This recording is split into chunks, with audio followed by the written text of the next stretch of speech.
دوستا فقط یک دقیقه می صدای زی خواه بشنوید. دوستانو فقط یو دقیقه لپاره دغه دی بنګ د خورکی غږ واورئ صدا خورکی څه وینا لري. سمی کسی بود که من از دردای خود همیشه برش میگفتم. دمی ترکیه بود برش گفتم سمی من خود محافظ قرآن هستم. قرآن که در سینه من است. اگه تو سر خدا سر قرآن باور داری ما را اذیت نکن. اگه باعث اذیت من و سیدان طفلم در آینده میشی ازت خواهش میکنم مردانه وار برام بگو. بازم من دختر پشتون هستم. من خودم پشتون هستم. من از هر طریقش من کمک برات میکنم. من حیث یک وطندار، من حیث یک مردی که تو هستی، من حیث یک جوان، یک هموطن ما که تو از حالت افغانستان فرار کردی آمدی به ترکیه. در ترکیه که آدم صفاکار بودی. از این صفاکاری من تو رو نجات میتم.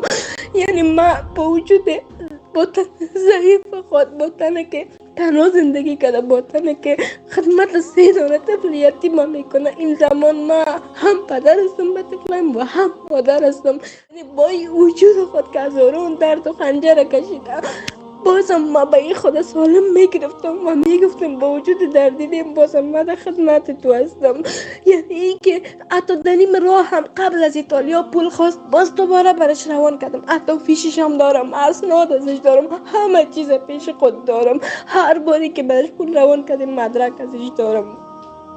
ما برش بالاخره گفتم من از طریق قبولی خود نمیتونم تو را بخوایم چون من مدرک ندارم ازت ثابت نمیتونم که تو مثلا کی هستی. تو را دولت اینجا نمیشناسه، پیش من قانونش فرق میکنه. بعدن به من با خانواده خود ارتباط شد، گفت خانواده اینا باید گپ میزنه. خانوادهش گفت کی بچه را کمک کو، این فقط مدیون تو میباشه و در اونجا امرای تو زندگی میکنه، با سه دانه طفل تو زندگی میکنه. من از روی سادگی از روی مسلمانیت از روی قلب پاکم من باورش کردم. گفتم مال خانوادهش هم مگیرم میشناسم. برش قرض گرفتم برادر.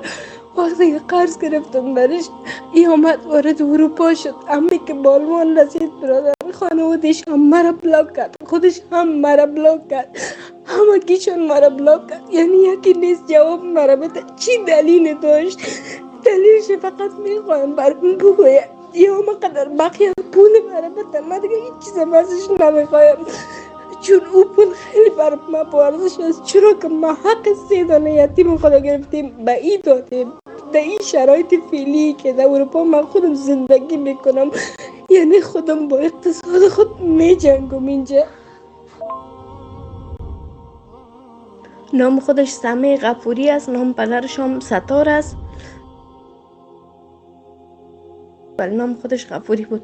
من خودم سه دانه طفلم است. نام خود من زرفشان است برادرم. یعنی بعد از ما خیلی دیگه اعتمادم شکست. وعده هایی که به من میداد، قسم هایی که به من میخورد و در آمدن از من 81 بار یاسین شریف خواندم و دعا میکردم خدایا ای پیش ما برسه و ما یک زندگی خوش در اینجا شروع کنیم. و همی که رسید نی به خدایم سعی کرد، نی به دعاهایی که ما برش کردم سعی کرد. یعنی اصلا ما را فراموش کرد. ای که اگر خانوادیش هم بر ما یک جواب بده یا یک جواب بر ما میداد من دل ما تسلا میشد. میگفتم مشکل یا خودم بودم یا بچه های یتیم ما پیش ازی بود یا ای که نفر اینجا رسید اصلا تغییر کرد. اصلا ندید ما کی هستم، در کجا زندگی میکنم. مگر معمو کسی هستم که در روز برش کنارش بودم. در روز برش میگفتم ما هستم پیش هر جای میگفت بی پول هستم روان میکردم برش میگفتم مرا داری ما کنار تو هستم. چون ما باورش کرده بودم که یک مرد واقعی در زندگی ما میشه، یک تکیهگاه واقعی ما میشه. از روی قلب صادق خود من را انتخاب کرده بودم ولی این راه حل نیست با یک زن به نظر خودم.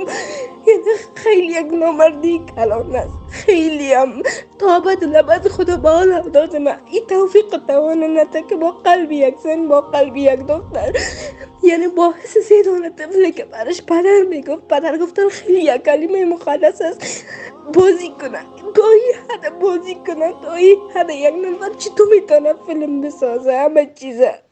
من یک ذره از گذشته از این خواهر براتون میگم. این خواهر ما را در سن 13 سالگی به یک مرد 35 ساله میته که مرد معتاد می باشه. مسکین در بسیار مشکلات و زجر بیچارگی کتش وقت تیر میکنه، خلاصه صاحب 3 اولاد میشه. یعنی یک چند سال پیش در کابل این شوهرش در کدام انتحاری به خیال کشته میشه.